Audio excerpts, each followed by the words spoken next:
So my name is Karika, and I'm basically going to be talking about youth. We're basically doing a documentary about youth violence. I was affected by youth violence. My uncle got murdered, and it was like mixed emotions. Like I felt sad, angry, and it just felt like different. We're basically doing like interviews based on other people's perspective. Uh, yeah, thanks for watching. What makes me unhappy is not being able to listen to music. Playing my favorite sports.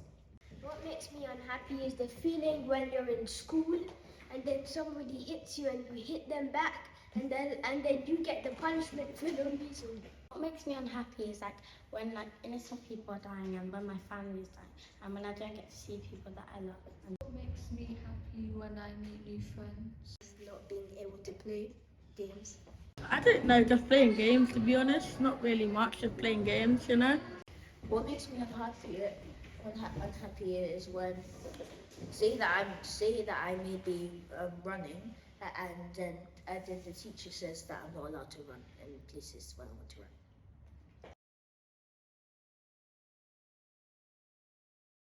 Playing football. People don't listen to me. Innocent people are like dying around the world for no reason. You know when mothers upset you, it's just upsetting when mothers upset you. So It's probably like doing athletics, or maybe like doing artist stuff or doing drawing. How do you Doing like what I like and seeing people and doing gymnastics. Being able to do TikToks. Getting sturdy. Yeah, I've had a cousin that was stabbed to death. Yeah, and I've had that's probably the closest one.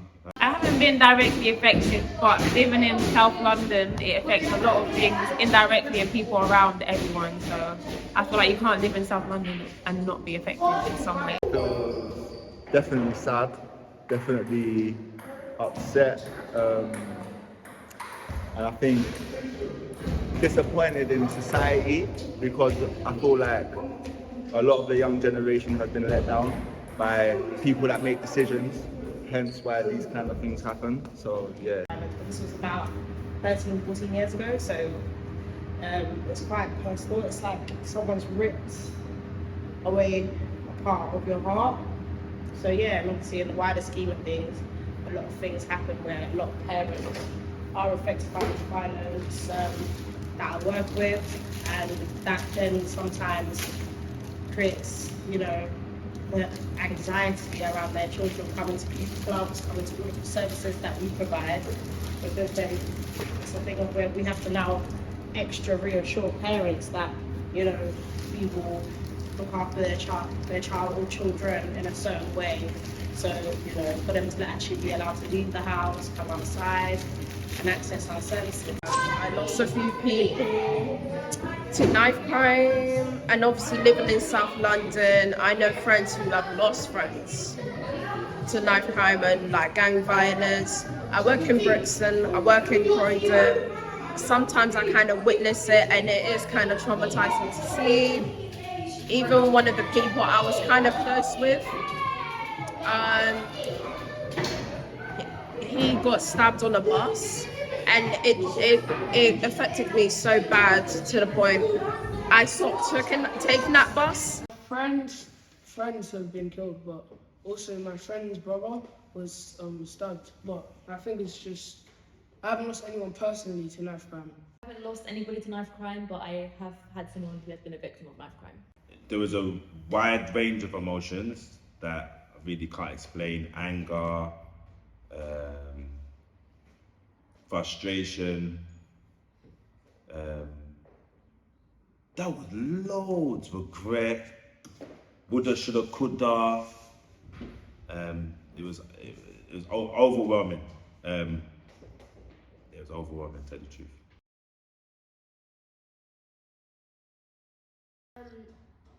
maybe the government could.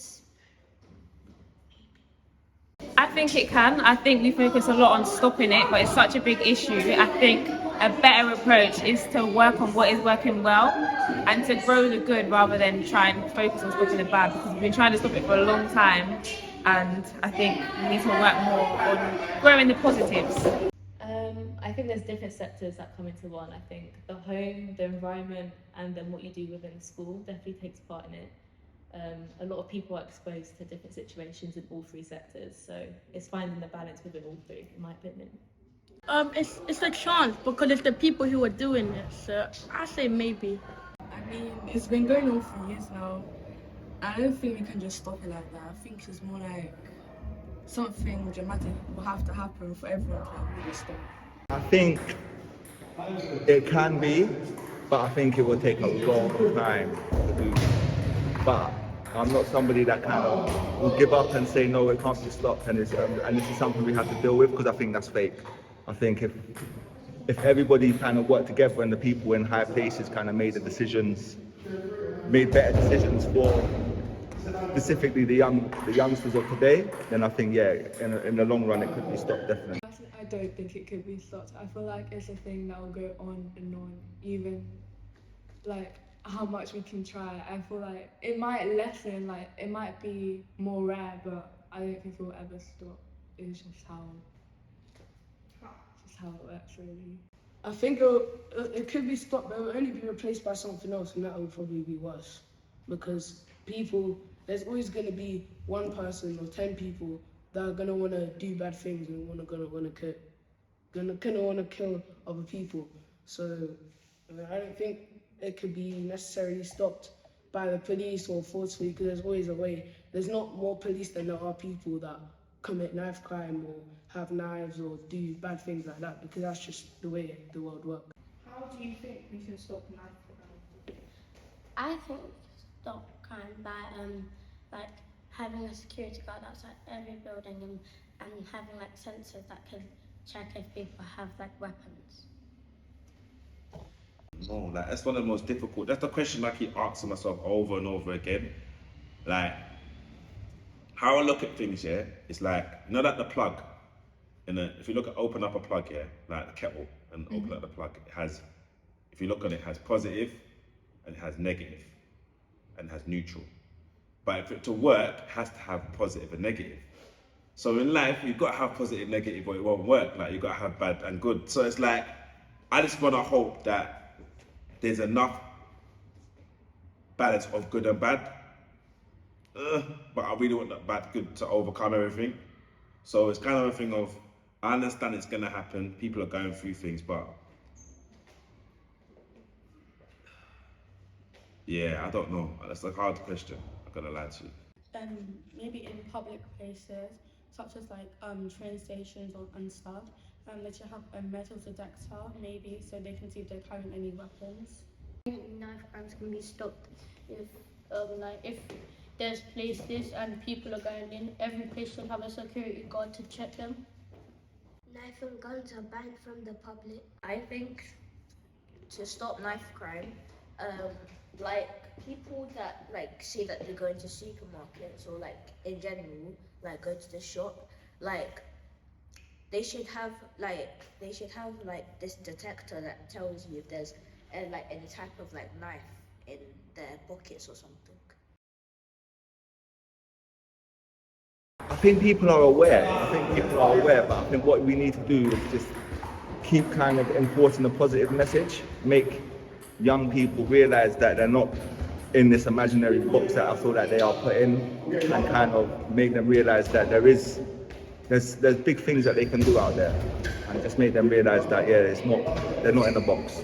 There already is a awareness being spread, so at the same time, you can also, warn others on how to get yourself not involved and other stuff like that. I think social media technology being like the biggest thing right now is probably the best way to do it, but it's finding a way to reach through social media without having influence outside of that.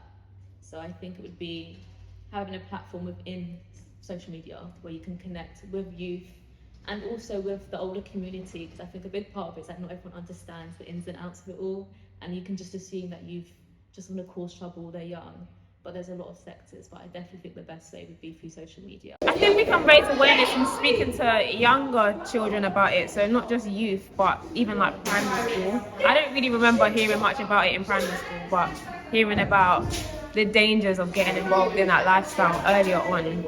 Flyers like just around, and like what someone said before me, like a remembrance thing for like a QR code to a website, so more people will know about knife crime. But it's kind of tricky because they just get the young people, and then the young people get groomed into doing these type of things, so it's just hard. There's loads of different ways we can spread awareness. Like we can talk, like anyone who has lost anyone, we can talk about them, talk about what they thought about them, and like just like show the love that people had for those separate people who got killed. We could do it in a number of ways. One of the ways that I want to do, and I'm putting it out there now, is that I want to, anywhere a young person's been killed, I want to put a butterfly that represents each young person. So wherever they got killed or stabbed or shot, wherever it is, we put a butterfly as remembrance for them with their initials on it, with a QR code that goes to a website that shows more about them and any organisations that are doing great work for them. So that's I think we can raise more awareness than that. And there's so many different ways, through social media, through talking up more, and parent support and all kind of things. So, but that's one way I want to raise awareness, by starting to, remembrance. Ha. Ha, ha. Woo. Whoa. Missing sweater. Missing sweater. Ha. It's time to deal with the matter, yeah. Tomorrow ain't promised, but we need better days. It's time to deal with the matter, yeah. Can't take it no more, but we need a remedy. It's time to deal with the matter, yeah. More love and unity and strength that we need. It's time to deal with the matter, yeah. Deal with the matter, yeah. Time to deal with the matter. Think inside a box. Too much suffering, too much pain, too much overload, too much rain. No more to it, listen. Fed up, can't take it no more. Class system, indifference. Time to make it different. Time for change. It's time to deal with the matter, yeah. Tomorrow ain't promised, but we need better days. It's time to deal with the matter, yeah. Can't take it no more, but we need a remedy. It's time to deal with the matter, yeah. More love and unity and strength that we need. It's time to deal with the matter, yeah. Deal with the matter, yeah. Why does it have to be like this? Someone tell me, why does it have to be like this? Some people dream of success, while others wake up and walk towards it. The best way to predict the future is created, still we survive. No matter what, with my struggles makes me stronger. My people, why oh why are we going blind? Refuse to realize we are somebody created by the Almighty. Do you think it's time to make a change? We can redo creation, but we can work with what we have and be glad and be grateful and create a growth for a new generation. Yo, yo, yo. I cry till I die. Join forces with the next brother. Only then we breathe stronger wisdom shed. No more looting and shooting, yo.